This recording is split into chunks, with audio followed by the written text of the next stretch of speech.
This is audio. I'm Vic Campbell. This is October, what is it, 14? 15. 15? October 15. A couple of weeks before the 2020 election of Biden versus Trump. We're doing this at my house. I have Richard Wood and I have Dick Miller. I have a ballot here, and we can make a few notes somewhere about some of the things we're going to talk about. We're just talking about, I got a sample ballot. Welcome to the podcast, by the way. And I'm Vic Campbell. This is Dick Miller and Richard Wood. We are part of the CRUDDS Discussion and Debate Society, the Chumuckla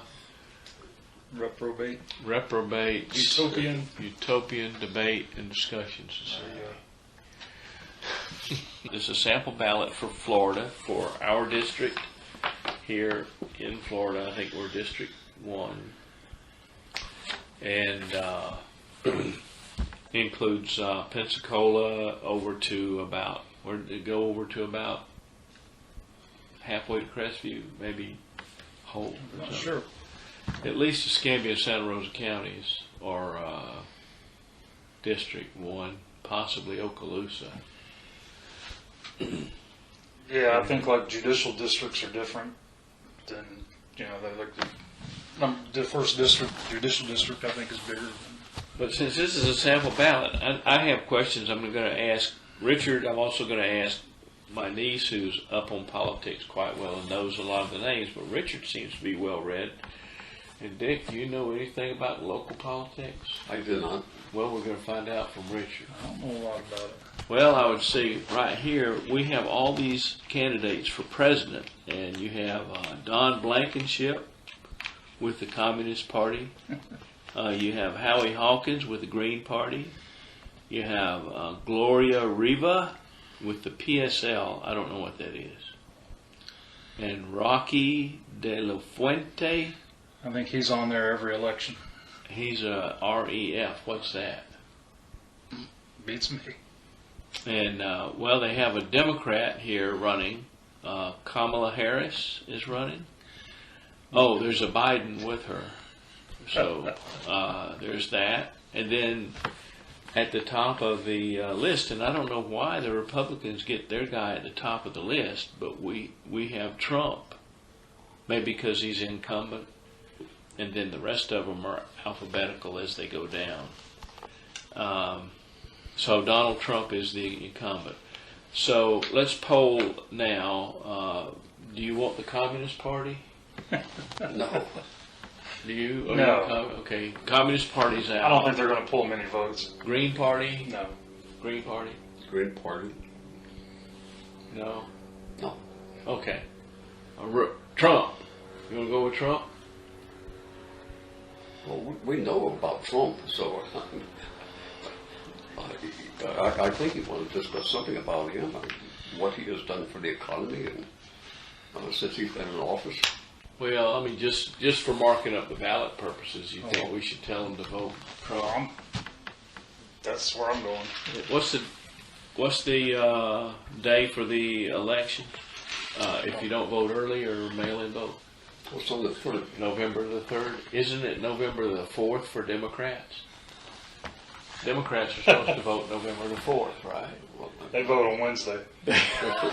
I'm new to Florida, so I don't know. So all you Democrats out there, remember that you vote on the 4th, and that way you can assure that your vote matters, because the one that matters is Trump. Okay.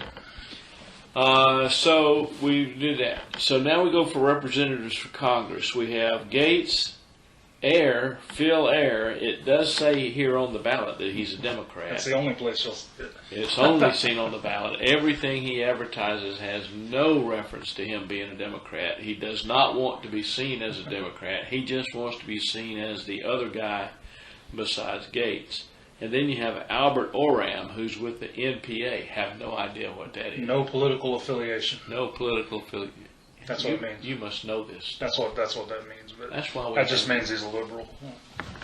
Okay. So really, the only choice we have here as reasonable people in Florida is to go with Gates. Is that right? I believe Gates so. is our guy here. So he's our representative for District 1 is Matt Gates. And I'll give you just my feeling on Gates is he rubs me the wrong way quite a lot on a number of issues, but he does fight hard for, he's loud and fights hard and is visible against an oppressive opposition party. So I could put up with a few things I don't like about Gates. I could say that about Trump, right? You know, Definitely. Pretty much. There's some things you don't like about Trump, but Yeah, his view on eminent domain, I don't agree with at all. But compared to all the things I dislike about Biden, I'd still vote for Trump. Trump has a sour issue on eminent domain. Oh yeah, he believes in, like, he was a developer, so he believes in taking somebody's property to develop, for commercial purposes. And since the Supreme Court backed it up 5-4 that he could do that as a developer, he'll do that. I think he did it in Atlantic City. Yeah, and I remember that being a heavy argument, and it got down to some places like in Boston, I think, that brought this thing up. There's been Somebody had a piece of property that was blocking progress, and it was... There's been people who had property in their business or in their family for decades that was taken away from them. And they say at fair market value, but that's not. Yeah, there has to be some way to compensate people, but they can take eminent domain to put a highway in. Right. But you can't... The Constitution, though, spells out, for like public improvements, like a highway or a hospital. But for a developer that just wants to take your land and make a profit, that's... I don't see where that was covered in the Constitution, but the Supreme Court ruled 5-4 with Kennedy being the swing vote, the Keogh decision, 10 years, 12 years ago, I forget what That was a sticky question. It definitely was. It was right along conservative and liberal, and then Kennedy was always the swing vote because you never knew which way he was going to vote, and he voted for it. Well, I have to answer that phone. So we did that. You guys keep talking. You're on camera. Well, I know that Vic is not on, he doesn't have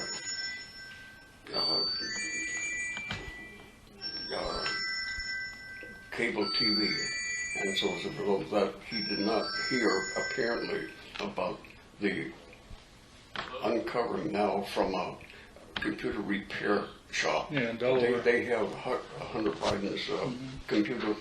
Yeah, they got pictures of him smoking crack on there. Oh, they do? Oh, yeah. Again, they say there's a lot of pictures they haven't released yet that are damaging. Well, but I think the big issue here is how can you vote for somebody to be president of the United States who probably should be indicted for activities that are unbecoming of president or president? Unbecoming as a senator or vice president, because he had the email. His son had the email exchange with the Ukrainian official about wanting to meet his dad, to intervene politically. And then just a few months later, so when we had Biden on tape saying, I'm leaving in 6 hours if you haven't fired this prosecutor, I'm withholding the money. Quid pro Joe. and now he wants to be president, but they try to accuse Trump of the same stuff, which is the Democrat playbook, or the liberal playbook, is to always accuse your opponent of doing the things that you yourself have done. It's... The one thing that is not clear about what is unfolding within the last 24 hours is, did Biden himself benefit from this? No, his family did, his son did. Whether or not Joe himself did, I don't know. But but he was doing things unbecoming of vice president of the United States. Well, if he greased the skids for his son's success, to be hired for $50,000 or $80,000 a month to work for a company that he had no background, $500,000 or $50,000 a month, yes. For a job that he has no qualification, no experience, it's just strictly for who he knew. That his dad was vice president. That was it. And they could have access. And to go over to Russia and China? China, yeah. It's just sleazy. I mean, and I think a lot more is going to come out. You know, I don't know if Biden will ever be held accountable, but you know, the Department of Justice has it, and they're investigating, and we'll just see if they have the political gumption to actually do something about it. Well, the big newscasts like CNN, ABC, NBC, they are not reporting. No, they won't say nothing about it, you know, because they're no longer news programs, they're just propaganda outlets. That's all it is. They have no interest in truth, what the real news is. They're just pushing their agendas. And, you know, it's sad. Like I was saying earlier, you know, back in the day, we had the Cronkite and all the famous CBS newsmen. They were all liberals, but they didn't let that interfere with their reporting. You know, they still tried to. I mean, Cronkite was one of the most trusted people in the United States. You know, LBJ said when he lost Cronkite, he knew he'd lost the war. You know, but nowadays it's different. They wear their liberalism on their sleeve, and they'll lie and distort the truth and hide things that aren't. You know, They report the news, and they were obligated to do that, and so they took, I think, their job seriously. No more. They have no integrity. Even like Fox News nowadays. You know, I was watching Outnumbered one day with Harris Faulkner, and I've always liked her. I always thought she had a lot of integrity, but as soon as Newt Gingrich brought up the name George Soros, they shut him down. As soon as he was talking about George Soros financing all these Antifa and BLM movements, all the Marie Harf, Melissa Francis, Harris Faulkner, they just shut Newt Gingrich down, wouldn't let him continue. If I was him, I would never go on that show again, but he's already been back on there once. It's crazy. Anyway, I don't know. What position do you think Harris Faulkner is covering? She's always seemed to me to be pretty just straightforward, you know, tell it like it is. So that makes me wonder what kind of power that Soros and his minions has over, you know, people. So I don't know. So anyways,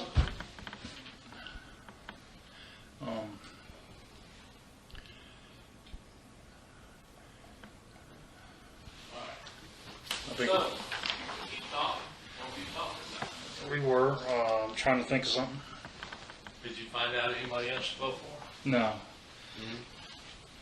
So this is, we still continue with this.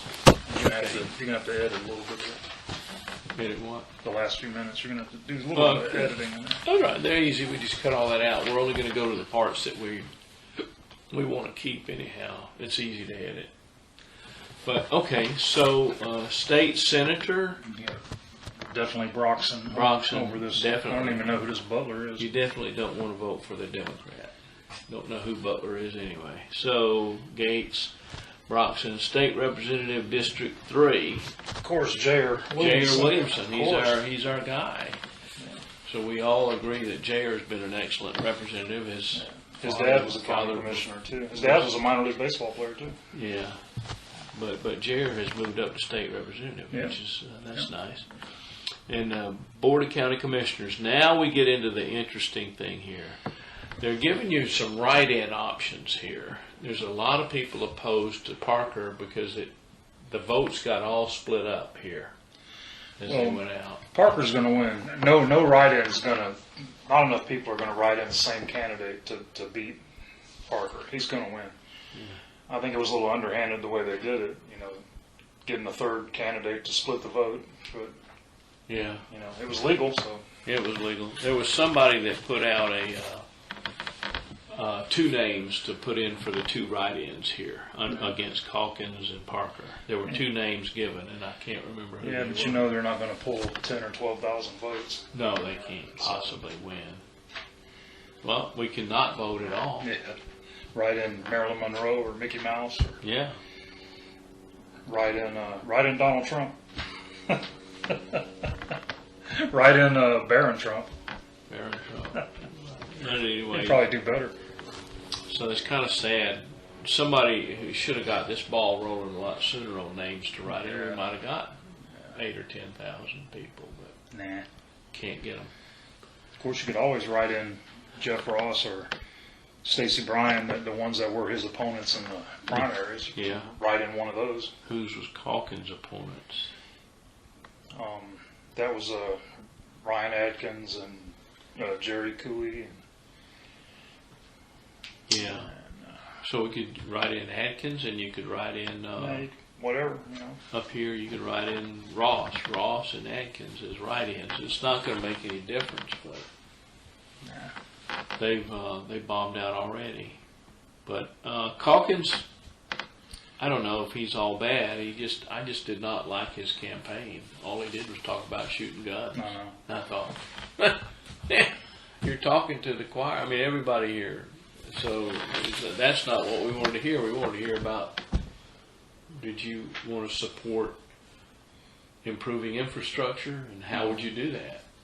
And he didn't talk about that at all. Yeah. All right, so Sam Parker, we don't know. One of these.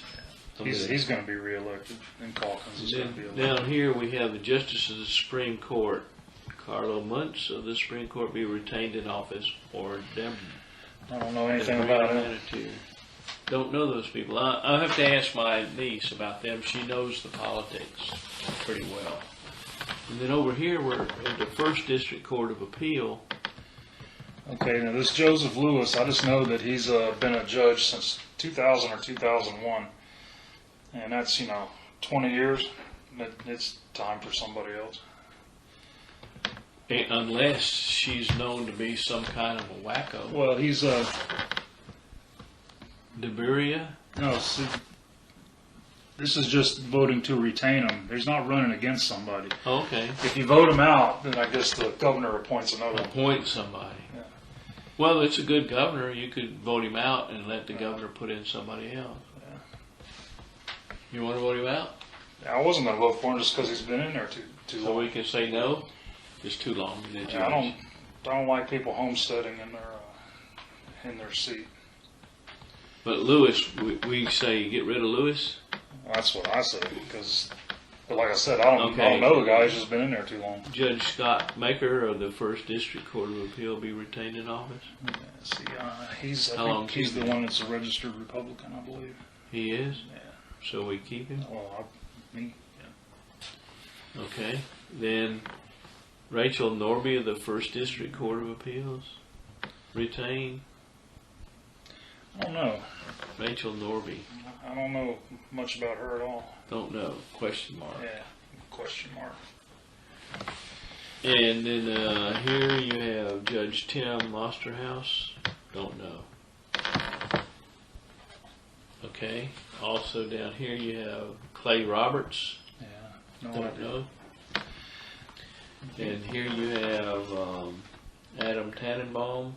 See, that's the thing about these ballots like this. They always have these questions about retaining judges, but we don't know anything about these judges. The only way you can find out about them is you got to know somebody in the law. Yeah, I mean, you can go online and Google them, and you can read a little bit of the biography about them, and you may see a couple of decisions they made, but unless you really know, that part of Right.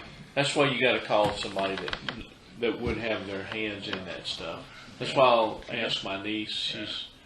She's married to an attorney that's well involved with all these politics and probably has a better feel for who would be a good judge or not. I hate to see votes get thrown away because you just are too ignorant about this stuff. Then you wind up with some judge that's an idiot.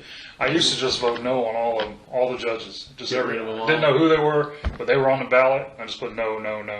Well, probably not a bad idea. Then if they are a no, then you're just going to help the no's, and then they'll get somebody else. But unfortunately, if you have a liberal governor, then you'll end up with a liberal judges. Yeah. All right, then we have constitutional raising the minimum wage. Well, we're going to say no to that. You missed one. Oh, who's it? Constitutional citizenship requirement to vote in Florida elections? Absolutely. Yes. Yes. C. It says here, C. You must be a citizen to vote, of course. I don't even know why that's even on the ballot. That's just common sense. So that's it. The reason this is so long is we have the whole darn ballot is printed in both English and Spanish. Yeah, I know, and why is that? Because English is not the official language. German is. Should have been. Did you know that it was only missed by one vote? German was going to be the official language of the United States. I knew something about I it. never heard that. But of course, all the founding fathers would have had to go to school to learn to speak German, though. Right, but they didn't want everybody knowing the legal language, because if you had to be educated to know German anyway. But there was a heavy German population around Philadelphia. Well, this became an issue during World War II. It's the reason that Roosevelt put off going to war against Hitler, because of the heavy concentration of German people in the United States. Yeah, well. Yeah, Admiral Nimitz was a German descendant. All the family around Fredericksburg, Texas, were heavy German community. Well, that's where he was from. Yeah, that's why we almost spoke German before we spoke. But French used to be the language for like maritime. If you were seagoing, how about French was the language. Napoleon. That's where the word Mayday comes from. It's French language. Help me, Mayday. I'll be darned. Mayday, Mayday. Is that the stuff? Look at what I've learned today. I don't learn anything else today. That was the best thing. I could be lying though. Fake news. Yeah, fake news. I could be telling a fib. Well, let's get on with the rest of this thing. We got all these other amendments. Raise the Florida minimum wage. No, and there's a reason for that. Every time you do this, you kill jobs for people. All you do is raise the price of everything, and you cut jobs, because they'll replace that guy that was stacking crates with a forklift that's an automatic forklift. Or like Walmart with robot cash registers. Or self-checkout. And people need jobs. They need jobs. And if you don't make enough money, you go get another job. And look at how many small businesses have gone out of business during the last year, during the pandemic. The epidemic was a whole. But I'm just saying that you're just going to add to it. Just add to that, yeah. That's stupid. And go read Milton Friedman and listen to some of his commentary on minimum wage and learn. You know what? Here's where he kind of ends up going. It's an argument. He says, so is $10 not enough? Is $15 enough? Can you live in a nice house like your parents do on $15 an hour? No, you're going to need $75. So is that enough? $75 an hour enough? Is $85 an hour enough? Or is $150 an hour? It's never enough. Why is there any minimum wage? There should never be a minimum wage, because this is what's killed the whole market for little kids coming around and helping you with your yard. You can't get that anymore, and then the kid gets no experience. We did in our neighborhood in Sparta. One of our neighbor kids, his parents were well off. They weren't super rich or anything, but they were well off, and the kids didn't have to work.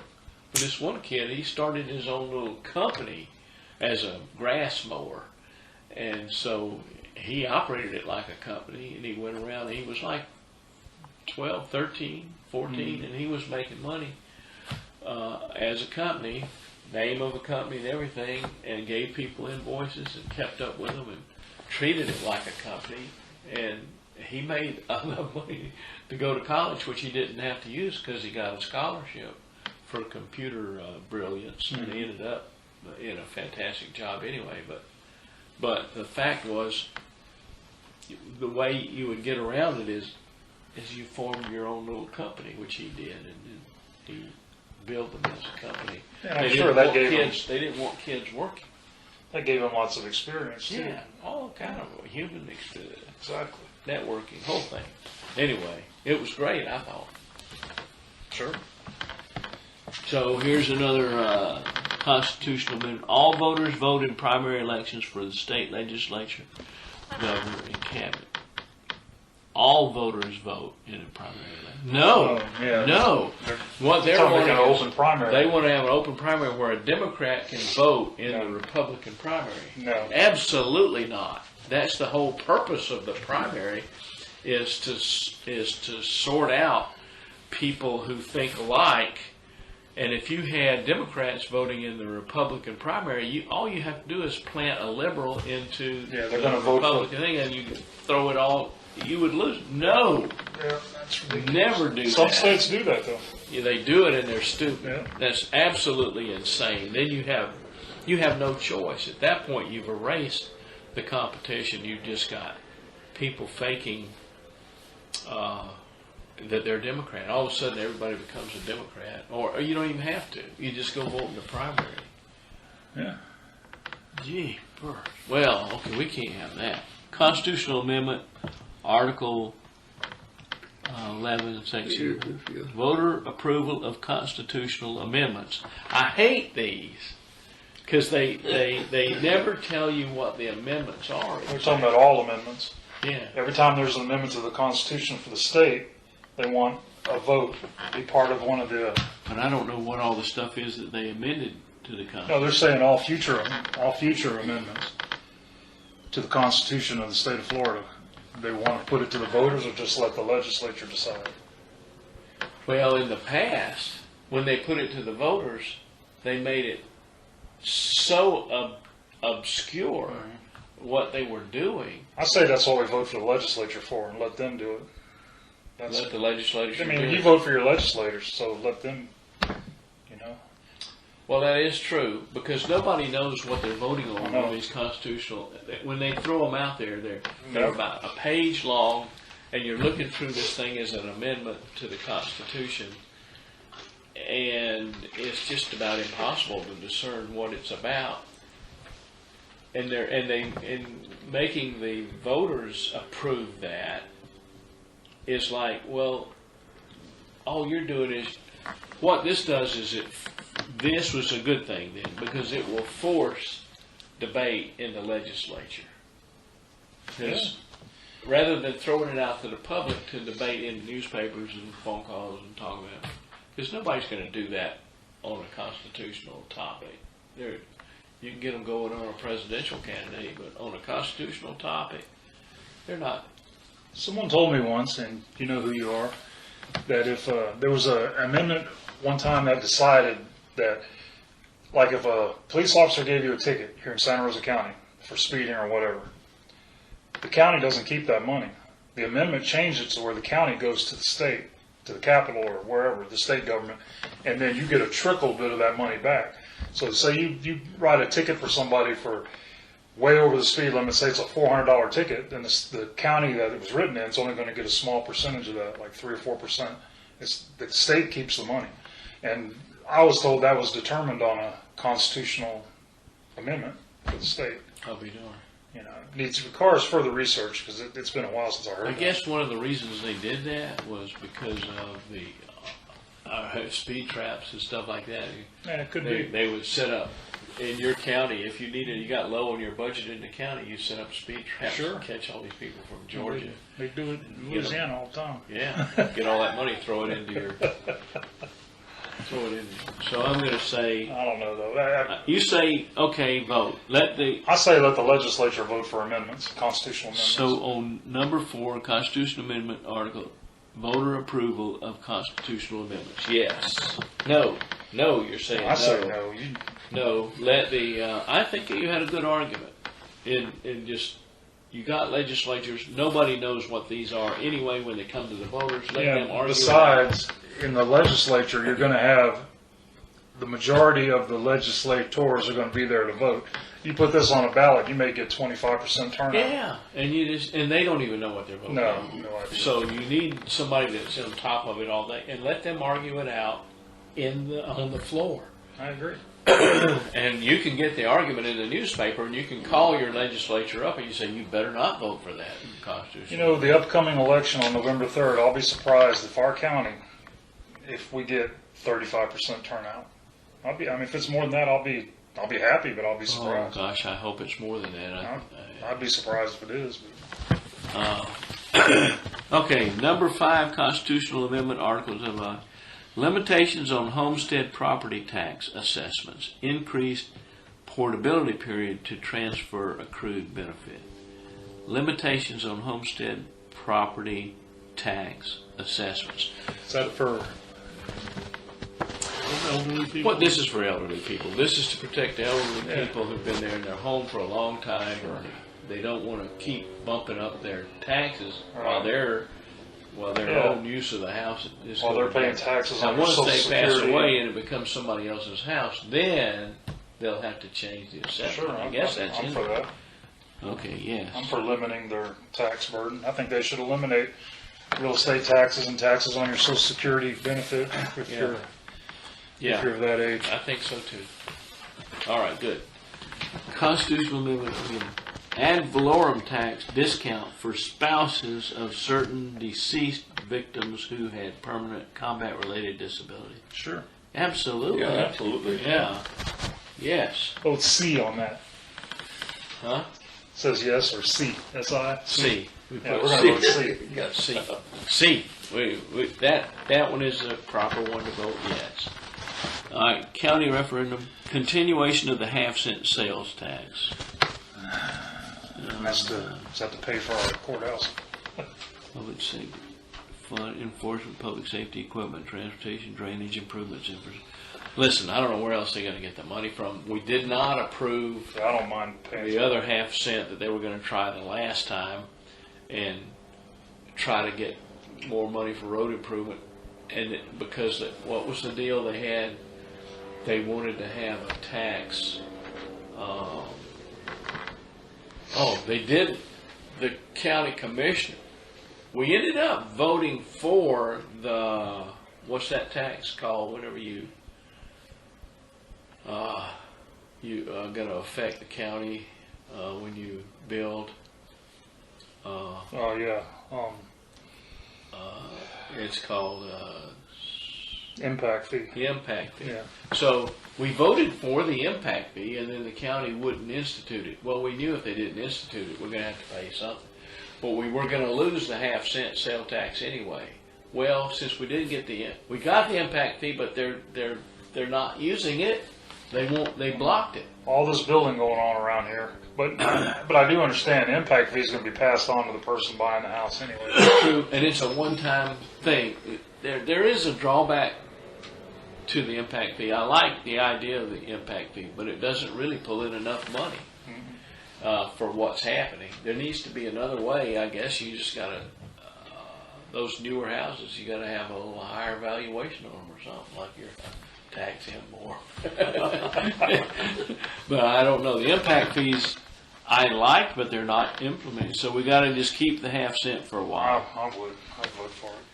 Unfortunately, that's the only way the county's getting any money right now. They're not getting it from the impact fees because they somehow blocked that, and the voters voted for it, but yet the county commissioners keep postponing it somehow. I've noticed that sometimes it doesn't really matter what the voters vote for.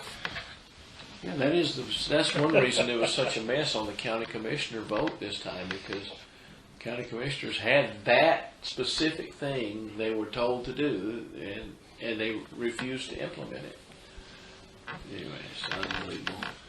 So, shall citizens? Here's the thing: non-binding referendums. Okay, these are things that are non-binding, No, it don't mean anything. and you just shall Symbolic at best. sanctuary. The declaration of sanctuary. Shall citizens of Santa Rosa County declare that Santa Rosa County is a sanctuary for life? What's that mean? Oh, for pro-life. But it has no teeth. Has no It's teeth. just, So you can say yes. yeah, I mean, but We can say yes, but it means it nothing. means nothing. Okay. Other contests that may appear on your ballot, depending on district. That's precincts eligible for vote. These are not people that are here. These are not our people. Only in the city of Milton. You're not in the city. You're not in the city. No. I'm not in the city. I'm not far from the city limits. This is for Navarre Beach, and this is again for the city of Milton City Council. And we don't have anything to do with it. So that answered our ballot. What we decided was, the big thing is here, do not increase the minimum wage. A stupid move to have any minimum wage at all in the first place. Yeah. If you must have one, leave it where it is and don't ever change it. But people want more money, they need to get another job, get more training or something. Move on up and make space for the next kid to come in and get it. It's an incentive. You know, you pay someone flipping burgers $15 an hour, and they're not going to have incentive to move up in the world. I don't see a big proportion of a number of people that go in and they look at this ballot. What I had in Georgia, it was very simplistic. You went in and it was like they'd put a name down there and then all these other things. They didn't have all this verbiage in there. Yeah. So a lot of people are not going to read this stuff because they're too lazy. They will not read it. That's why we're doing it on TV, to tell everybody how to vote. You should vote the way we vote. We vote right, we vote correctly, and you should vote how we vote. That's what we're trying to tell you. So when you go in there to vote, you know what, just go in there ready to mark the ballot the way we tell you. And you can thank us later. How's that? Yeah, because somebody that can listen in on this, but then they can decide whether or not we make the right decision. Yeah, they can, because they probably, some of them won't like the way we. No. Some of them don't like Trump. Can you believe that there are people that don't like Trump? There are some strong points and weak points with everyone, and with Trump, the one thing that turns me off and has turned me off, it is his tweet. Oh yeah. He just wears that out. But I know it's his only means, not his only means, but he doesn't have the coverage that Biden would have. Yeah, and so he has to have contact with the public. He can go directly to his supporters and not have to depend on ABC and Mainstream CBS. media just as soon not cover anything that he does. Nothing. So he would be like, They will gleefully report that he has coronavirus, but you know, he would be like silent cow. He would never say anything. Even though he's back there yapping away, you would never know that he said anything from the press. So he has to tweet. He's loud tweeting. you know, I got irritating, isn't it? this is something that has occurred to me. Thomas Jefferson would never be elected president in today's environment, and not because he was a slaveholder or any of that, but just because he didn't give speeches. It's like his State of the Unions were basically a handwritten letter that he just handed to Congress. He didn't give a speech. He didn't like speech. He's an introvert. You know, even when he was, they were talking about the Declaration of Independence, and his was all behind the scenes. You know, he would do his talking into small groups. Mm-hmm. To see him like go on TV and make a speech, or no, he wouldn't. Would never happen. No, and he wouldn't have been elected. You know. Yeah. Because nowadays they want a saxophone playing Bill Clinton, you know. Yeah, we all want that. Well, to some degree, you know, Trump is a star, and so he gets some chops for having stardom. I got to say, man, when he first came on the scene and he made it serious that he was running for president, I was like just shaking my head. You know, I remember the first debate they had when he made his derogatory comments toward Megyn Kelly. Mm-hmm. I remember Charles Krauthammer on TV saying that, you know, we have seen the beginning and end of Donald Trump's political career, you know, and then it's like boom, boom, boom, everybody started dropping out but him, you know. Yeah. And he gets the nomination, gets elected.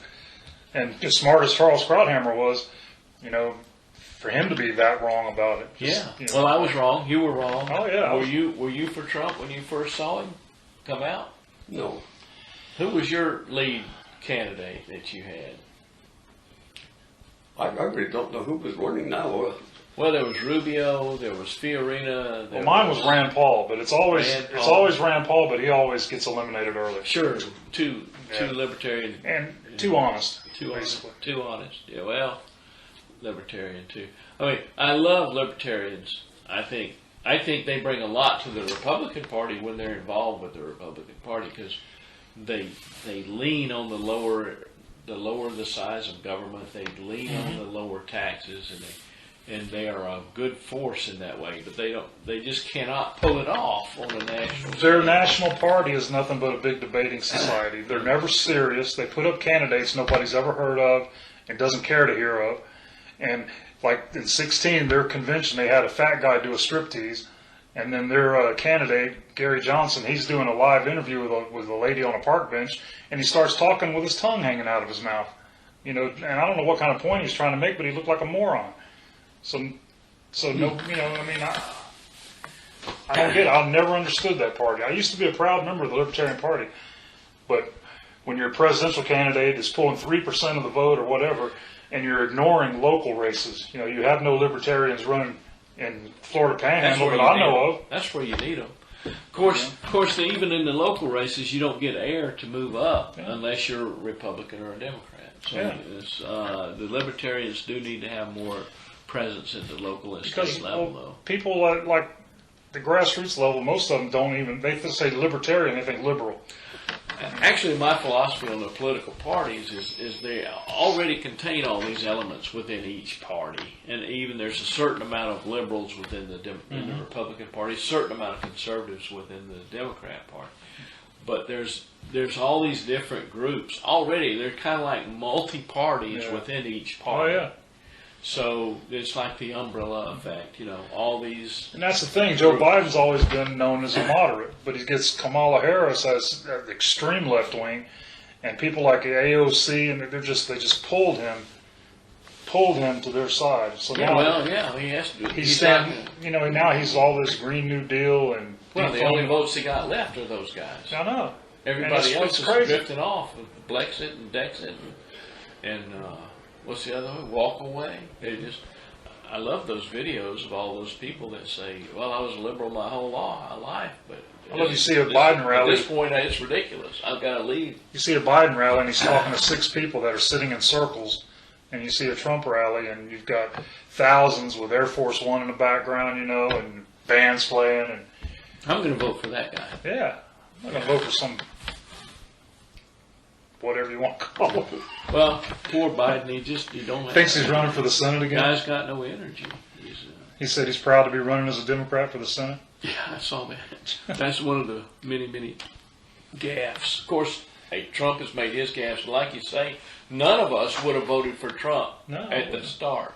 And even at the election, we all went to the polls and said there's no other way to go. You have to vote for Trump.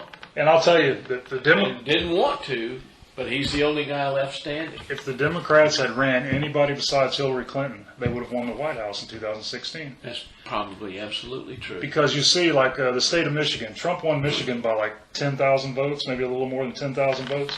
Well, Obama, 4 years before, had carried Michigan by a couple of 100,000. So where did those voters go? They didn't vote for Hillary. They just stayed home. They didn't like Hillary. They didn't like Trump, so they just stayed home. And Trump won the state. And I think if another Democratic candidate, whose name was not Clinton, would have taken Michigan, would have taken Pennsylvania, taken Iowa probably, Yeah, you're right. Hillary was... What you had was 2 candidates that were severely disliked. Trump and Hillary. And you were voting for the least disliked person of the 2. There's no way I would have voted for Hillary. Well, there's no way. Anyway, none of us would have, in this group, would have voted for Hillary regardless. But the middle of the road people were out there was, I'll vote for her. But gosh, I hate her. But I hate him. Well, I hate him a little less than I hate her. So they voted for Trump. It was all a contest over who hated who the most. Or least. And so... you're right about that. The passion in that election was all negative passion. You see that on the YouTube interviews I have of people who did not want to vote for Trump. Liberals. They were already liberal. I was a conservative already. Well, at least I'm a kind of a middle-of-the-road conservative. Yeah. I still believe that we shouldn't stand people up against a firing squad against the wall and shoot them whenever they rob a store. I don't think that's right. So, anyway, that's kind of liberal. So, what was my point I was going to make? Something about liberals. All these liberals on YouTube, right? And so, they've been Hillary and Obama and Clinton their entire lives. They loved that party and what it did, they thought. And then all of a sudden there are blacks, there are gays, there are immigrants, Hispanics, everybody's saying, all these videos, they're saying, we've had enough. I mean, we've finally seen the light. The Democrats have been just using us for our vote, and they're coming over and they see that Trump has actually done things that help their demographic. And they're saying, well, those are things the Democrats never pulled off for us. All they do is get us angry, so we go and do things that and they talk a good game, make any progress. They say they're going to do this, this, and this, and then they don't. You know, it's like all the politicians, Republicans especially, that always told Israel that they were going to move the embassy to Jerusalem. They always told them that, and they never did it until Trump came along. Boy, I wondered about that myself. Man, aren't you just kind of like sticking your finger in the eye of these people? You're going to poke them in the eye and see if they come find. They didn't come back. No, and now you got all these other Arab Emirates, and they're all. I think that must have been a key part of the process to do that first. I think it showed that the Palestinians weren't going to do anything, that they were really toothless, and all they wanted to do was fight. And all the other Arab countries that they're talking to say, look, the Palestinians are, all they want to do is complain. If they can't complain, they don't have money coming from you. And don't you think over the last few decades it's always been trying to make peace with the Palestinians, with the PLO, and which you were never going to do. So then Trump and his advisors, they start going around them. That's what they did. We're getting the Arab Emirates and Bahrain and maybe Saudi Arabia, and then it's going to be everybody but the PLO, and they're going to be on their own and isolated, and then they're going to have to negotiate. This is, go ahead. Well, the one thing about the Jewish community, the Jewish community, from everything I have read, they are not voting for Trump. This has not become an issue with them in the United States. Now, maybe if you were over in that area, you would probably say, okay, this has really helped us in some way or another. I've never understood why the American Jewish community always supports Democrats. Well, there is a strong Jewish liberal contingent, and I don't know, it's something about the Democrats, and I don't understand it completely either, but there are conservative Jews, and we can be happy that they're there. That's all I can say. I just don't understand completely why the liberal Jews are so adamant about the left. They love the left, and that's what got them in trouble in Germany. Well, it's almost the left. You have to wonder, why would people want to vote for somebody when they know that he wants to raise the taxes on people? I mean, what we want is, I think we want to have more money to spend on something. I'll tell you, nothing will kill our economy quicker than raising the corporate tax back to 28%. Oh, yeah, that would kill it right away. Yeah, then, okay, send the factory back to China. And just roll it back and send it back to China. It's ridiculous. It's like, that's stupid. You want people working. You want the factories here. And you're going to pay. If you tax a corporation, all you're doing is adding cost to the product, which you buy. So you're going to pay more for the product. You're the one paying the tax. Well, I think not the corporation. I think corporate tax should be zero. I don't think there should be any corporate tax. It doesn't need to be anything, because you need to tax the profits that are paid out of the corporation as income to people. That's where you. Anyway, I was going to say something about Trump's style of leadership.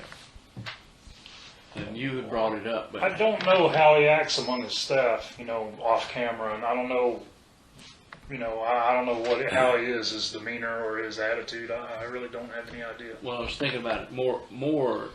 The question or the thought I had is more about his approach to negotiations, like this Palestinian thing, like the Jerusalem deal, and then the Arab thing.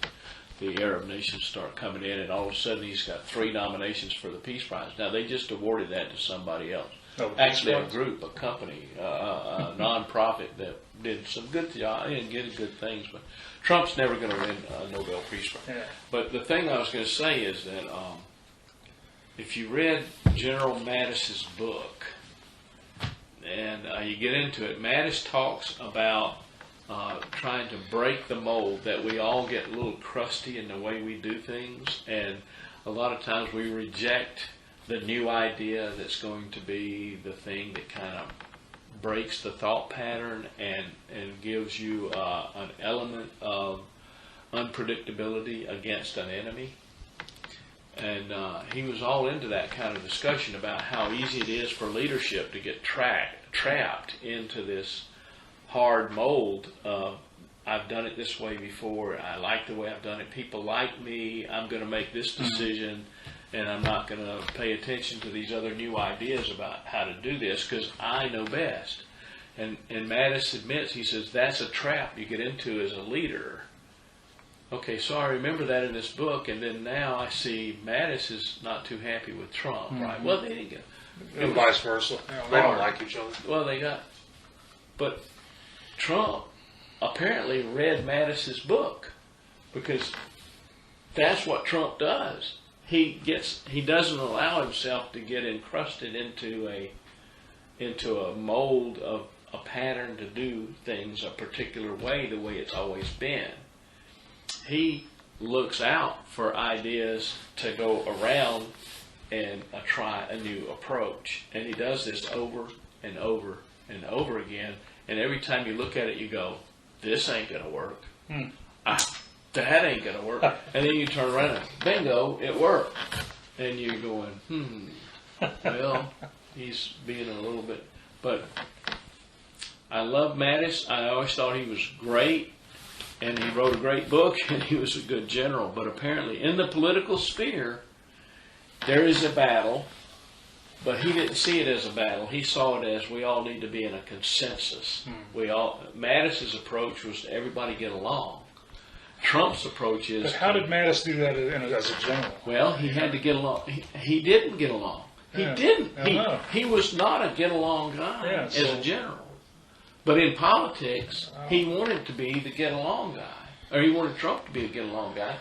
And it didn't work, because Trump has said, no, we're not going to get along with him. And actually, the other side was forcing that. But I was disappointed that Mattis doesn't seem to put as much stock in his own book as Trump does. That's what gets me out. Anyway, moving along. So there's the election. We know what we're going to do now, right?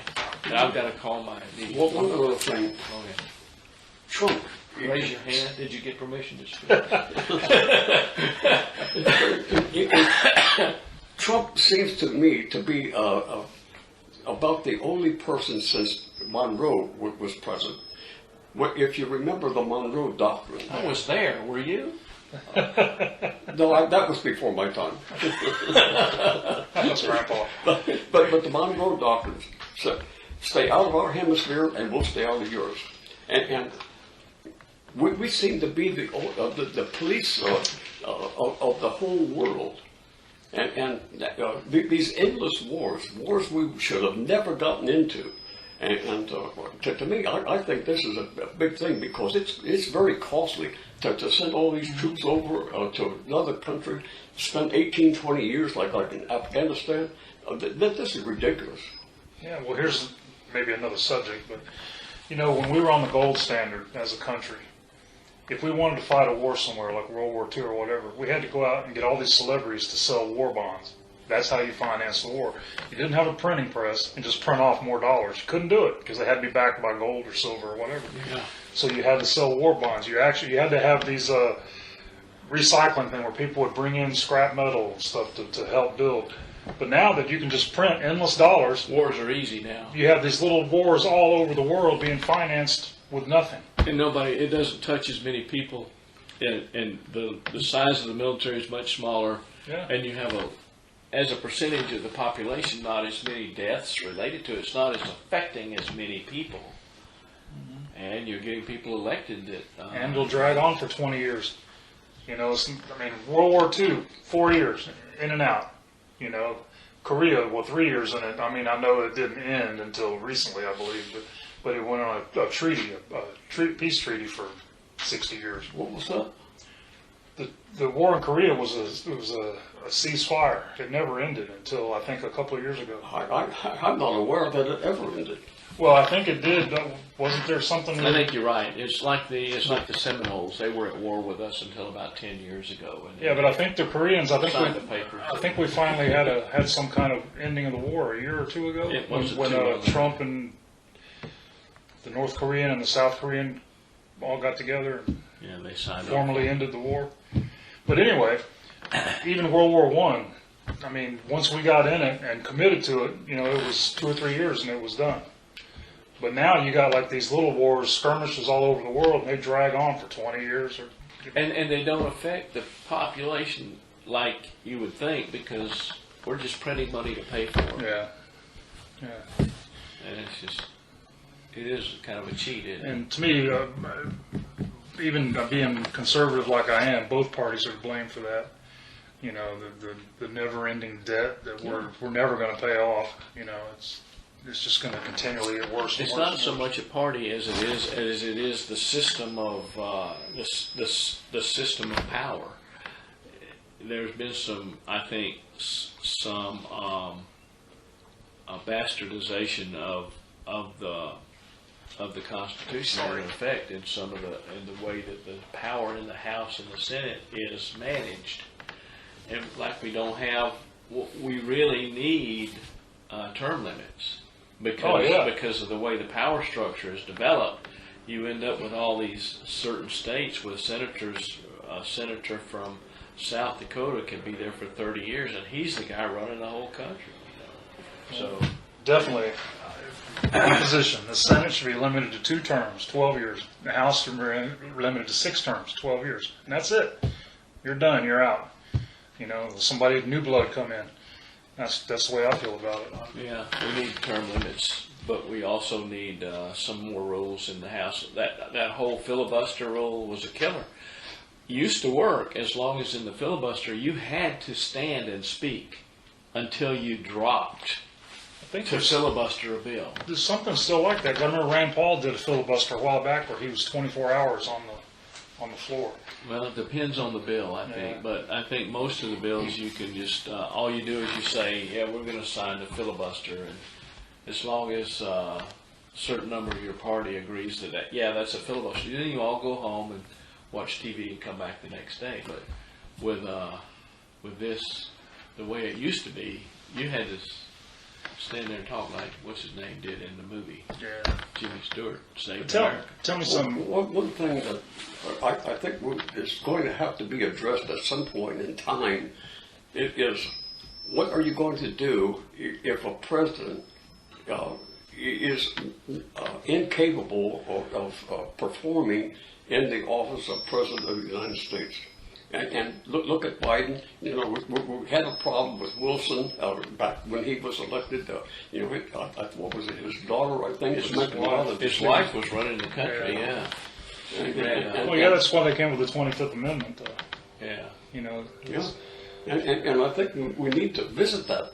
And well, Nancy Pelosi's trying to visit it right now. She said, "Let's get it, let's hold up." But I think it's just a test of water because they need to use it on Biden. If Biden gets elected, they're going to want him out of there. He's not capable. He's making too many gaffes. I mean, he doesn't even know what office he's running for. But here's Nancy's issue. If they get Biden out, she wants to be the president because she's like Speaker of the House. She's number 3 in line anyway. Yeah. But if Biden goes, technically Harris would be the president, but they need to get Harris out somehow. See, some people I've seen online think that if Biden goes, then Harris would be president and Pelosi would be vice president. But there's no way Pelosi would give up Speaker of the House to be vice president. There's no way. And that's not how it works anyway. Harris would nominate or pick a vice president, and then it would have to be approved by the Senate, just like the Supreme Court judge. It's not like you can just poke somebody and say, okay, you're now the vice president. It doesn't work like that. Yeah. It doesn't seem to me that anybody is really following what's happening with the race for the Senate or the race for the House. I have no idea which way this is going to go. Well, they don't report those things, but it's really important when you get down to you know, how many people do you have going for one person or one issue or whatever? There is no really good political source of information in the U.S. Even the big internet sites like Red State, Blue State, and they just give you polling results, and polling's not accurate anymore. PolitiFacts and all. They do the polling and stuff, and they show you the maps, and everything gets jury rigged around and spun. Every single state is spun to be blue or spun to be red, and you don't really know what it is. Yeah. I don't know. It's like in Arizona, we got McSally running against the astronaut. Yeah. And they say it's neck and neck. You know, they'll say one poll say he's ahead, next poll say they're deadlocked. Well, I hope she gets it. And of course, then in Alabama, Tommy Tuberville's running against Jones. Forgot it anyway. And Jones is Democrat. He's only in there because the one he was running against was not electable, in my opinion. But anyway, I think Tuberville will take that seat back to the Republicans. But I don't know. You know, the one in Maine, Susan Collins, she's in danger of losing her seat. Was she Republican? Mm-hmm. Oh, well, most of the time she's a Republican. She was one of the ones that said that this Supreme Court nomination should be put off till after the election. So she's probably not going to vote for confirmation.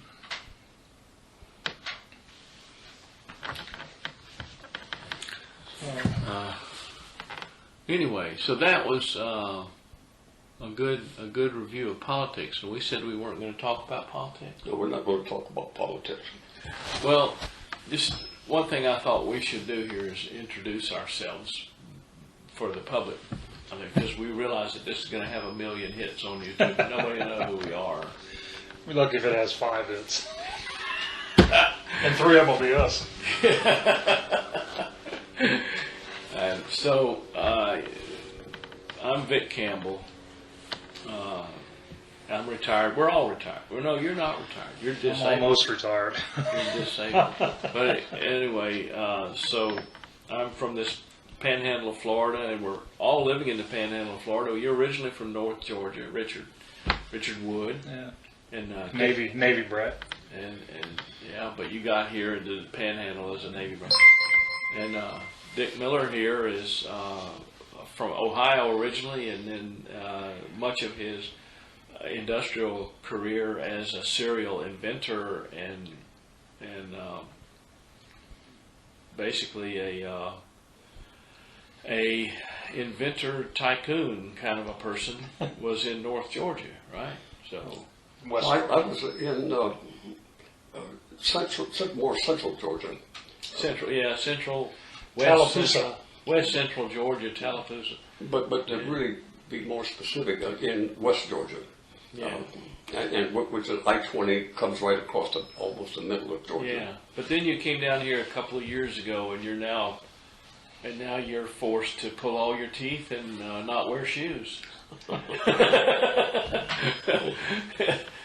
And vote for Trump. And wave your guns. And hold your Bible. Anyway, so you've made quite a transition, but interesting group of people here. So I grew up in this area, had a little military time. Richard Wood. 15 years Air Force. 15 years Air Force. Then 25 years working offshore. And we're really proud of Dick Miller. He's a Korean War veteran. And he managed to involve himself in some of the worst possible battles the Marines ever fought. And we're really, really glad you came out alive. So thanks for being here. The one thing that I think happened during the Korean conflict was when I returned home from Korea, I met my wife, and that was a serendipitous point in my life because my wife and I ended up married for 66 years. And not very many couples can really make a claim like that. Yeah, you really you did things right when you came back, and you did justice to survival. So that was you've been a blessing to America. Not only having fought with the Marines in Korea, but his business career and industrial career, inventor career, has been phenomenal. We look at Dick as, from what he's done in some of the years back in the 60s and 70s, he was essentially involved as the father of the modern baseball, softball, and golf ball. And then how many other things from polymer chemistry can you invent? An infinite number of things, but his career has been phenomenal. And we appreciate him bringing his insight to these amazing podcasts, which people will be talking about for years and years to come. Don't you think? Yes, I have an interjection about the Korean War. We were talking earlier about it possibly have ended, and it says, following heightened tension throughout 2017, 2018 saw North and South Korea and the U.S. holding a series of summits which promised peace and nuclear disarmament. This led to the Panmunjom Declaration of 27 April 2018, when the two governments agreed to work together to end the conflict. It doesn't say it is ended. It still didn't Work end. together to end the conflict. So it didn't end So- yet. So they have an agreement to work toward the end of it. See, I thought they had that 60, 70 years ago. And now we're not even on speaking terms with North Korea. Well, that's always been back and forth regardless. Normally he shakes his fist and we send him a couple $1 billion and then he shuts up. What I thought was funny was when Trump was over there and he grabbed him and took him over and showed him the inside of the limousine. You remember? Took him to the beast, the presidential limousine. He opened the door and said, "Look at what I got." Because you know Kim Jong-un don't have nothing like that. Well, he probably He does. travels on a train. When he goes to Switzerland, he has money. The Chinese give him money. He gets money from all over. He's got nice stuff. Just don't have electricity. Yeah, there's no electricity. But that's Trump's over there. We could develop this whole seaside in here to condos. that's right. I like that. We could put an approach. amusement park over I here. love that approach. That was so funny. And dude, it could be these places like that could be a tourist destination. dude, you could be making money. Yeah. And yet they don't understand. They just rather starve their people and maintain control and not let them tweet. That's what it's all about. is And control. block their tweets from ever going on Twitter and blocking newspapers from printing information about the opposing parties and things like that in North Korea. But here, that doesn't happen, does it? Wait, Yeah, does it? yeah. Twitter and Facebook just clamped down on those Biden revelations. Oh, man. Computer. And now the Twitter guys are apologizing for it about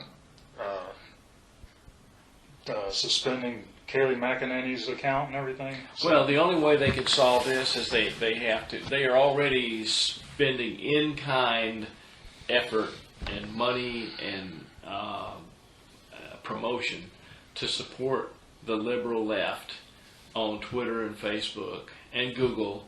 The things that they do to block conservative viewpoints. They claim they're fake news or something, or whatever they do to claim it. They get them off, or they slow their feed down, whatever, so that the liberal left view becomes the prominent view. Gosh, if you go look up, I looked up on Wikipedia, which is another left organization. I looked up the difference between conservative and leftism, I think. And I looked at that, and when you read that, you would come away believing that the left is the way to be. This is how things should work. And you read the conservative description from Wikipedia, and you'd think, what a bunch of mean people. This is awful. You can't treat people like that. And so, obviously, Wikipedia wants you to be left, and they don't want you to be conservative. So, and this is the whole thing with Google, Facebook, Twitter, all of them. They have so much power, they can shift the election just by blocking all the information that flows in support of the conservative candidate.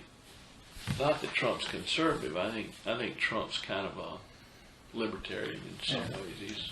well, you know, before all this social media stuff, the only people that stayed well informed, of course, watch the news every day. I mean, I grew up watching Eric Severide and Walter Cronkite and all those guys, Frank Reynolds on ABC, Peter Jennings.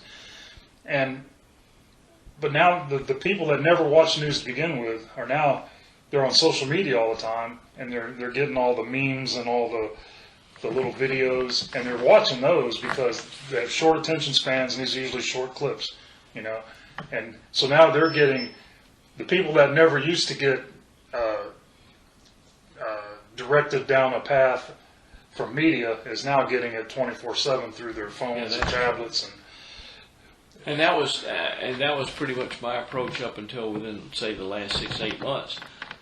I went from so many of these memes and short form videos to now there are a lot of long form videos. Mm-hmm. Those where people discuss things at, say, the Hoover Institute, or you find some think tank. But there's only a percentage of people that are going to watch those. Who were the two guys? One was in Washington, and I don't know where the other one was, but they were a team. And it was Huntley and Brinkley? Huntley, yeah, they were fantastic. Oh, yeah. I remember that. Damn, I'm getting old. Yeah, I wouldn't go to bed at night unless I had heard them. I remember all that. I remember when it was CBS was Dan Rather, ABC was Jennings, and CBS was NBC was Brokaw for a long time. And even then, even Dan Rather, I thought had a certain amount of integrity. Of course, Dan Rather later in life, he went off the deep end. I mean, you know, concocted that whole story about Bush and tried to get him, you know, tried to create a scandal around Bush that didn't. It was all on fake information.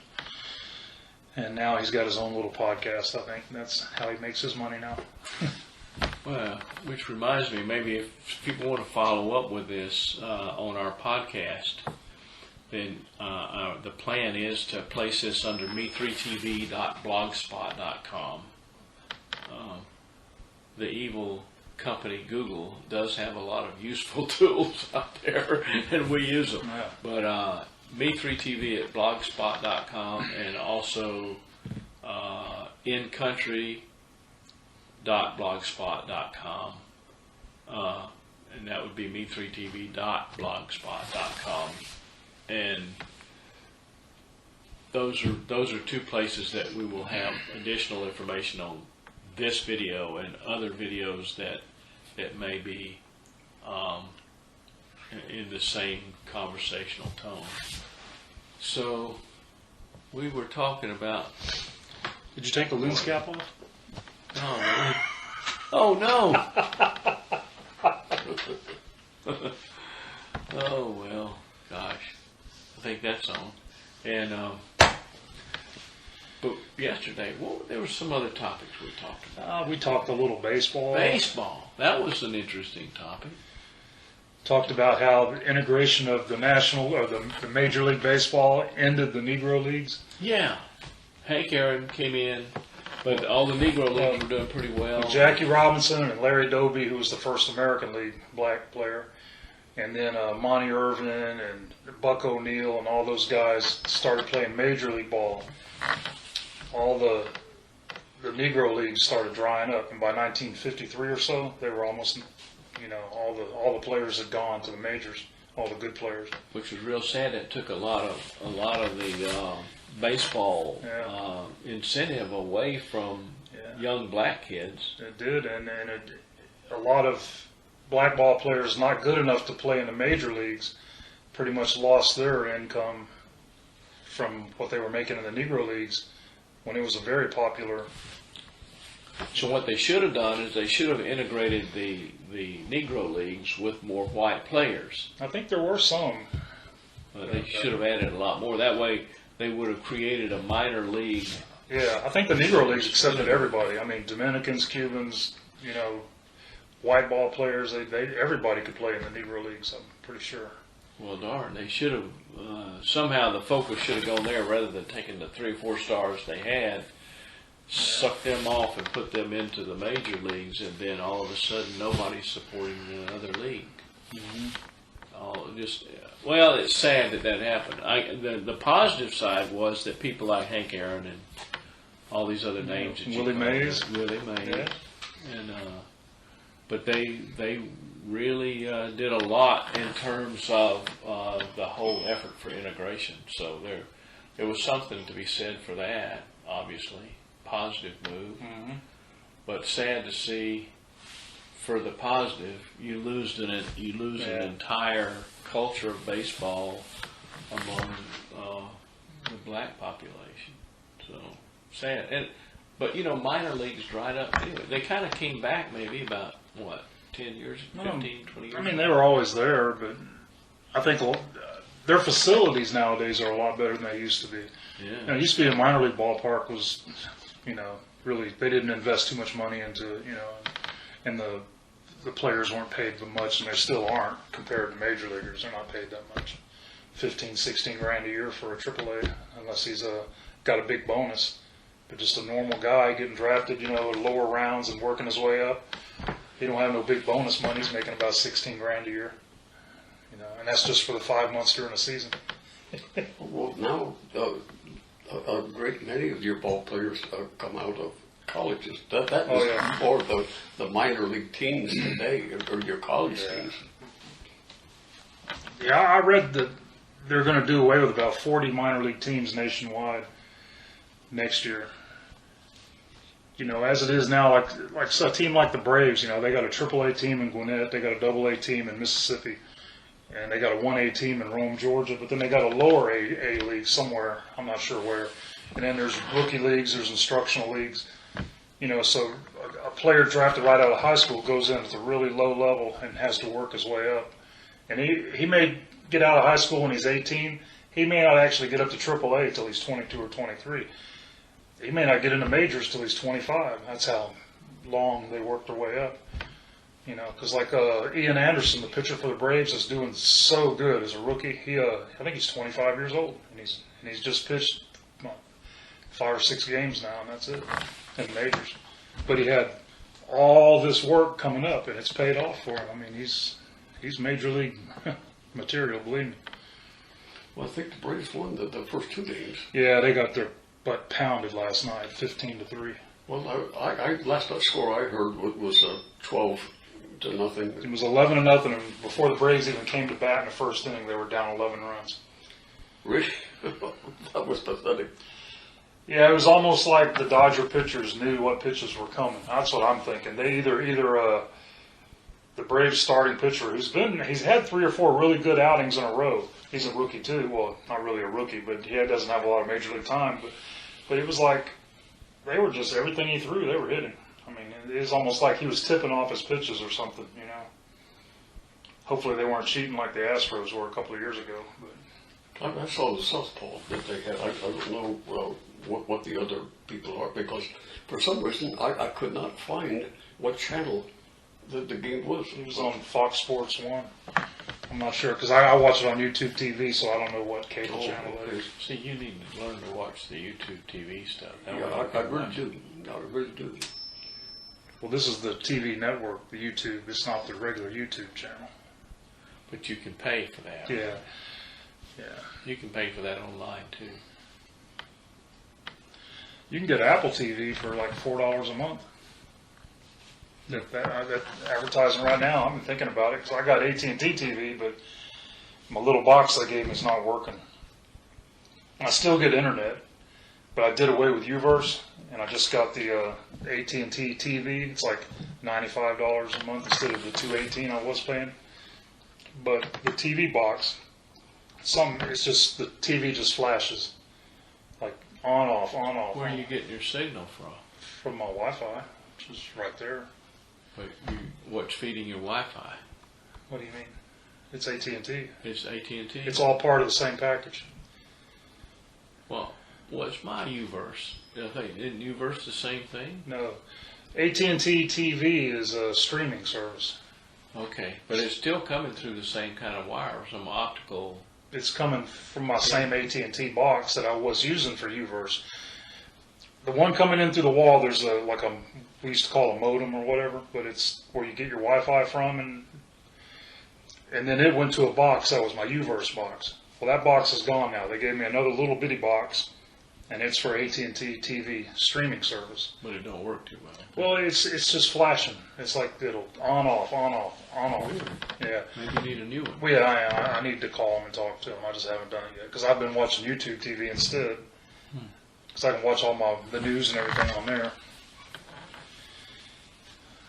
But yeah, the AT&T TV, it has internet and the TV streaming.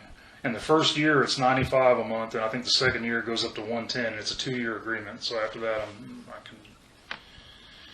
I just got tired of paying so much for Uverse when I really didn't watch that much of it because I got Netflix and Amazon Prime and Hulu that I watch a lot. The only reason I watch YouTube TV is to get the news and to watch baseball, football, Georgia-Alabama game. I know Nick Saban's got coronavirus. I was asking my son last night, I wonder how he's going to coach the team. Well, they said they're doing it by Zoom right now. You know, he's watching the practices through Zoom, but I don't know. Somebody's been lobbying that they should postpone the game because Saban's not going to be on the sideline. I'm like, too bad. Alabama needs to do something about their defense. I mean, they looked horrible last week. I hope they don't do anything about it before Saturday. Georgia's defense are monsters. They're those guys. I was really impressed with their offense. The Georgia team. They need work on their offense, but their defense is good. NFL, I haven't watched much of it at all because of all the crap that's going on with the protesting and. Well, look what happened to basketball. No, I never watched basketball. I don't like basketball. I've never watched it. Don't care for I it. haven't either. NASCAR. I used to be a huge NASCAR fan. I don't even turn it on anymore. I don't care. Don't care who wins anything. And baseball, I can't give up. Can't give up the Braves. They would have to really do some outrageous stuff for me to give up baseball. But the NFL, I can do without it. Especially since the Falcons are 0-5 and just fired their manager and general manager. Well, it was about time. It should have happened 2 or 3 years ago. Oh no. But I watched a little bit of the game last Sunday or Monday night, whenever the Falcons played. I watched a little bit of it, and I just. I watched the whole thing. I'm a die-in-the-wool Falcons fan and Braves fan. Oh, Braves, man! That's since we moved down here in '70. I'd say by '71 or '72, I was a diehard Braves because the Channel 3 down here used to show 2 or 3 Braves games a week before cable, before TBS, all that. And me and my dad used to watch them. Hank Aaron and Darrell Evans and all those guys. Then, of course, Ted Turner and TBS. So then I started watching 100 games a year at least, and now, I'm angry with Major League Baseball because the Florida Panhandle, way up here in Pensacola area, we're Miami Marlins territory. You cannot watch a Braves game down here unless you buy Major League Baseball.tv, MLB.tv, which is $120-something a year, or ESPN will carry a game every once in a while, or if they play the Miami Marlins, because we get all the Marlins games. I hate the Marlins, but we get all their games. And so what I did, I got a family that lives up in Gainesville, Georgia, and they got YouTube TV, and you can have a family plan. So I got on their family plan. You've been adopted. My cousin adopted me. So I've been able to keep up with the Braves. I did pay for MLB TV for last year and this year. Seems like since there was only a 60-game schedule, I'd get a refund. Since I paid for 162 games. Seems like I'd get a refund. Now they got to pay for all the losses they're going to have from so much of this. The one thing that's hard to fathom is the salaries. What's his name, Holmes or something like that? Isn't he about the highest paid player? Mookie Betts on the Dodgers signed a 12-year contract for $300-something million. Yeah, but a football player is saying something like an 80 million. Mahomes, it's for the Chiefs. I don't know. It's something outrageous. But it's like 80-some million for like an 8 years. 12 years. 10 million. Mike Trout, Bryce Harper, and Mookie Betts all have $300 million plus contracts. Wow. Are all these guaranteed contracts? Yeah. Well, they may have a buyout in them somewhere, but Mike Trout's possibly the greatest ball player of all time, baseball. Possibly. He's definitely in the top 10 already. You know, he ranks up there. I mean, that dude, he can hit, power, average. He can run, steal. How old throw. is he? He's in his late 20s now, I think. And he's been around about 10 years now. Freddie Freeman's getting ready to sign a new contract. I think he has one more year left on his. I hope he stays with the Braves. Do you have a rookie bubblegum card on him? I got Mike Trout. I got an autographed rookie card. $600 is what the book says it's worth. Well, Of course, it's only worth whatever you can get for it. we'll probably keep that up. But baseball cards nowadays are different than when I was a kid, because I used to collect them when I was a kid. Nowadays, they have a regular set of cards, and then they have subsets. And the subsets a lot of times are serial numbered. So you'll know, it'll tell you, like you get a card, a special card, and it'll say on the back, it'll have 1/99 or /25, depending on how many of those cards they actually made. Anyway, somebody got a Mike Trout card that was one of one. They only made one of them. And it auctioned off for, I think, $3 million. $3 million. It was a crazy amount of money. But it's the only one of its kind. What does Ted Williams card would go for? Depending on the shape. Depending on what condition it's in. But you can get, like, I think the 51 or 52 Mantle card, that was his rookie card. I think it's Mickey Mantle. Yeah, I think it's a Topps. Well, of course, it's a Topps card for back then, but it used to be worth 30 or 40 grand. I don't know what it is now. It just depends on the latest auction. Because, you know, the most expensive card was the 1909 T Honus Wagner. Ooh. There was only 9 or 10 of them ever let into circulation because they used to put these little cards out with tobacco products. Well, the ones that I was collecting when I was a kid, it was some kind of chewing gum. Yeah. But I'm talking, this is way before that. Oh, yeah. They came out with tobacco, like a tobacco pouch or something would have a little card. Well, Honus Wagner didn't use tobacco products, and when he found out his likeness was being used to advertise it, he threatened them with a lawsuit. So they started pulling them off the shelves. Anyway, like 9 or 10, 12 of them actually got into circulation. And those cards are worth a couple of million. Years ago, Wayne Gretzky bought one at an auction for 600 grand, and like 2 or 3 years later, he sold it at an auction for 2 or 3 million. And then it's gone up from there. Good. I saw one, the Hall of Fame has one up in Cooperstown, and I went and saw it one time. And, but it's the holy grail for baseball cards, the 1909 T Honus Wagner. But like I said now, that Mike Trout card, that's one of one, only one made. It's called it's a chrome super refractor card. It's what they call it. It's different. You can tell on the back it says one of one. Anyway, a guy got one in the pack just a few weeks ago, and he auctioned it for $2 or $3 million. Somebody bought it. Well, do you remember Pete Gray? Yeah, one-armed outfielder.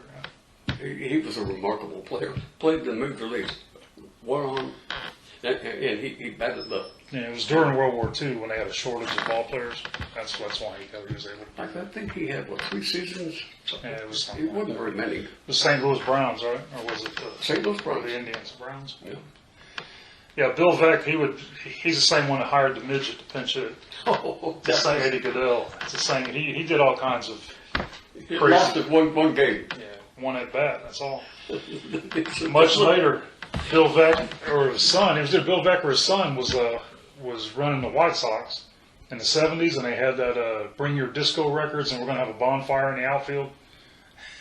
So everybody brought these. They had a huge pile of records in the outfield, and they set them on fire and almost burned the stadium down. He lost one late. Ted Turner. Bill Veeck? No, Bill Veeck. You know, Ted Williams was a Marine pilot. you have to wonder what his record would be, because he spent something like 4 years in the Marine. He belonged to a Marine Air Wing, and then he had to go back during the Korean conflict. Yeah, in World War II, I don't think Williams saw any action, but in Korean War, he did. And John Glenn, the astronaut, was his wingman and his roommate, his close friend. And there was one episode, I listened to a podcast about it one time, that Ted Williams was bringing a fighter back it was going down. It was going to crash. And they kept telling him to bail out, and he wouldn't bail out, and he brought it back and he landed it. And it was like a pretty heroic thing, and he's like, just another day, and just another day's work. But they said Williams, like when he was in the Marines, he would not talk about baseball. He would talk about fishing, because he was a professional angler. He would talk about fishing, that was his favorite subject, or flying, but he didn't want to talk about baseball. You want to get on his bad side, just bring up the Boston Red Sox or baseball career. I do have a short interview on my YouTube channel, which is me3tv.org. If you go to that channel, you can find this one little interview I have with a Marine pilot up in New York City. I was at the Naval Order meeting, and he checked out Glenn, and I think also Ted Williams on the F-8 fighter. I think it was the F-8. But he was in Korea with them and gave them the checkout on that aircraft so they could fly those. And it's funny to listen to him describe John Glenn being taught to do a roll in a fighter, and he didn't roll it fast enough, and all the dirt that was in the floor of the cockpit fell into his face. So, but he said that was just interesting. But it was neat to meet that guy and know that he flew with them and actually gave them a little bit of training in some of the aircraft they flew. Now, as I recall, I think I read something where Ted Williams could not pass the landing on an aircraft carrier. Do you recall ever seeing something? I don't know. I mean, man, if you fail that, you go off the other end. Well, there's a lot of Marines that would fly. He had to have passed the aircraft carrier or something, but they were, if they didn't do it too well, they probably put them into ground locations. So I think as a naval aviator, you have to at least get one look on an aircraft carrier. I'm not familiar with that at all. It just seems like it's somewhere, it's in my memory bank back here. But they do put them, there's a lot of them that are ground based, so they never have to land on an aircraft carrier again after they make that one But he missed about 4 seasons during World War II and Korea combined. Yeah, he still hit 521 home runs, I think. Hit 406, 1941, I believe. He was the last of the 400 hitters. Yeah, the last 1941. Closest since George Brett hit 390 one year, and Rod Carew hit 388, but those have been the closest to 400. Wow. Yeah. I mean, that's 40% of the time you get up, you get a hit. And that's, that's great. That don't include the walks, because walks don't count. It's a splendid splinter. But then you had this one baseball player up in Century that you talked about. Yeah. Wild Bill or Big Ed Morris. Big Ed. Big Ed Morris. Big Ed Morris. Born in Fauchy, Alabama. Played in all the semi-pro teams around Baghdad, Pensacola, Milton. Eventually, he was drafted into the majors. And I didn't bring my notes on him, but he played in the minors for a long time. He played just a call-up with the Cubs and didn't do real well. He went back to the minors, but eventually came to the Red Sox. And he had, I think, 4 or 5 seasons, and one of the seasons was really good. He got a good pay raise. And then they actually had their spring training here in Pensacola a couple of years, because the majors used to come down here quite a bit. The Red Sox are here.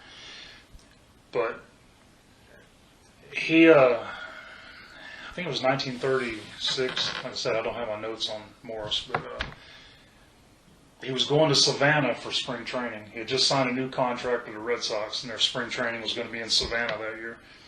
So in the Century area, they had a going away party for him with a fish fry and everything. Now Morris was an old country boy. He was a bit of a drunk partier, rouser, and getting in fights. And there's various stories about what he did. Some people think he peed on the fish or in the beer or something, but he got in a fight with a store owner from Bruton, and he was stabbed twice in the chest. And he got up and he went into the creek to the other side, and then he collapsed. Well, they took him to the hospital in Century. He lived for a couple of days, and then he died. And they said he died of sepsis or blood poisoning from infection. So he might have survived the stab wounds, but he didn't. And the guy that stabbed him, I think he had a manslaughter sentence, and then it was overturned, and I don't think he spent much time in jail at all because he wasn't considered to be the aggressor. But I got more details about him. I just got it written down. I don't have it with me. I brought the one about the criminals that were captured in the Mulat Swamp in 1931. Oh, yeah. Give us that story here. By the way, just as an to introduce you a little better, you're the author of a blog site called Panhandle. Called JudgingShadows.blogspot.com. Yeah. And my Facebook group is Panhandle Mysteries and Mayhem. But these are really good. And one of the first stories I ever did was in March of '31, we had 4 desperados that were on the run across the state of Florida from Jacksonville that were cornered and captured in the Mulat Swamp south of Milton. And they were hiding in the swamp, and they surrendered to Wade Cobb and Deputy Alex Cooper of Washington County. And anyway, they were all imprisoned at Rayford, and one of them died a year or two later of typhoid or some other disease. But anyway, the crime, they were from, it was Leonard, Tex Hayes, Bert Oaklsby, and 2 women, Faye Harris and Mabel Wirtz. They were 2 couples on the run. The ladies were from St. Louis, and the men were from Oklahoma.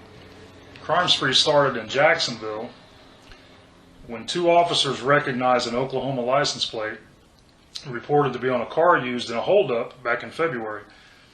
One of the officers was shot, and the other patrolman was clubbed, who survived. Both of them survived. And the bandits fled to the west, and they dumped the car near Lake City and stole another one. And then in Wellborn, Florida, they took 2 hostages, a father and son, and they continued west till they got to Chipley with their hostages. And the officers in Chipley were on the lookout for them, so they had roadblocks, and they engaged in a gun battle. And 2 of the men in the posse were wounded and transported up to Dothan to the hospital. Both survived. And there was also 40 convicts working on the road there where it happened, and they were all told to lay down and stay out of it, and they did. And then the bandits seized another car and a motorist. They headed the wrong way back to the east. They stole another car and then turned around and headed west again. Anyway, they came into Milton. Milton was waiting on them. There was a big posse. They were made up of people from Chipley and Washington County and Milton and the surrounding area. But they didn't have the roadblocks set up quite yet, so the bandits were able to blow through and head west, and they pursued them. They tried to go down and toward Mulat. They probably didn't know where they were at, but they ended up cornered down there and eventually came out and surrendered. And of course, some people wanted to hang them on the spot. It seemed to be a popular thing to do back then. Anyway, they were returned or sent to prison, and then the couples wanted to get married, and of course the judges wouldn't allow them to get married. And Yeah, Bert Oaklsby died of pneumonia in prison and typhoid. He had both. One of Mabel Wirtz died in Los Angeles, California, and she's buried in the same cemetery Curly Joe of Three Stooges fame is buried in. And Gorgeous George, the wrestler, is buried in the same cemetery. I thought that was pretty funny. But I couldn't find any information later on Tex Hayes or Faye Harris. And I got a couple of pictures. But it was during the time when Henry Clay Mitchell was sheriff, in which he had a lot of interesting things happen. He went away to school to learn how to fingerprint, which was 1930s. It was pretty advanced for a local sheriff. And he was the youngest sheriff elected. He was 26 when he was elected. He was sheriff for 12 years, and he was the sheriff during when Aubrey Gaynor and Babe Collins assassinations were carried out. And he went on to a long career. He worked for the state of Florida for a long time, and he didn't die until 1985. And I guess he was pretty well thought of. I haven't read a lot of negative about him. Definitely a person of a character of note for our community, our area. Well, we got to have some more of these stories that you're going to tell us over time. Maybe we call it a day here. Yeah. Are you getting a little tired? Yeah. I am. Yeah, I got a little. What's interesting about the fingerprinting, I did fingerprinting. Of course, we had to, every recruit that we sent down to PI, we had to do that and take it up to the police station, and they would check and see if you had a record. I don't know how back then, checking fingerprints was just eyeball against every other thing. Now I worked with a guy once when he got out of the Army after Vietnam. He got a job with the FBI. That's all he did was look at fingerprint cards all day. And it's funny because there's certain characteristics that are common. So like you can have a whole bunch of fingerprints and you can like put them into I don't know how many different, like say 8 different categories, something like that. So that makes it a little easier. Like you can get an unknown fingerprint and say, well, it's got these characteristics, so we'll look at this batch over here. So it's. But he said that's all he did all day, man. He had these index cards and the eye thing, just looking at fingerprints. Boy, good thing computers can do it now. Just scan them, and then within seconds you can look at the entire country. Yeah. Just go. Yeah. And done. Yeah, we used to take the guy's finger and you'd roll it. Yeah, roll it. And not only that, but back then, you pretty much had to have like a suspect, a fingerprint from a crime scene, and then have a suspect to compare it to. You couldn't just go into a huge card catalog and look through 1 million fingerprints looking for an unknown. You know what I mean? It's like. Yeah, you needed a suspect. So nowadays, you just go into CODIS and it automatically spit it out. DNA, fingerprints. Yeah, buddy. Iris of your eye. Gosh, knows Big Brother can get you now. Before fingerprints became widespread, there was another system, and forgive me, I forget the name of it, but it was all done on body measurements. Like if you saw mugshots of prisoners, their card, it would have like the measurements from their eyes, their arm length. I mean, it was all, and that's what they used for identification. And I guess it's not really 100% accurate. Yeah. But they replaced that when fingerprints became the big scientific way to do it. So. Is there anything you'd like to tell the audience before we close up this particular episode? No. I don't. They're adoring you. Yeah, I know. They're fans, and they Facebook, Panhandle Mysteries and Mayhem, or judgingshadows.blogspot.com. Lots of good little stories on there. Richard, and more to come. Richard's job up until recently has been captain of some of these service boats that serve the oil rigs in the Gulf of Mexico. He 25 years worth. May have to change that occupation soon because of health issues. Yeah. And Dick Miller, you have anything you'd like to say to your adoring public? No, I just enjoyed sitting here listening to you guys ramble. We're going to do this again. We'll think of some topics to write down, and next time we get together, we'll try to hit some of those topics. Because just by accident, we were hitting some really good ones yesterday, and as long as we can stay off of politics and religion, we probably would have a good shot at successful podcast. Good luck, huh? And so Yeah.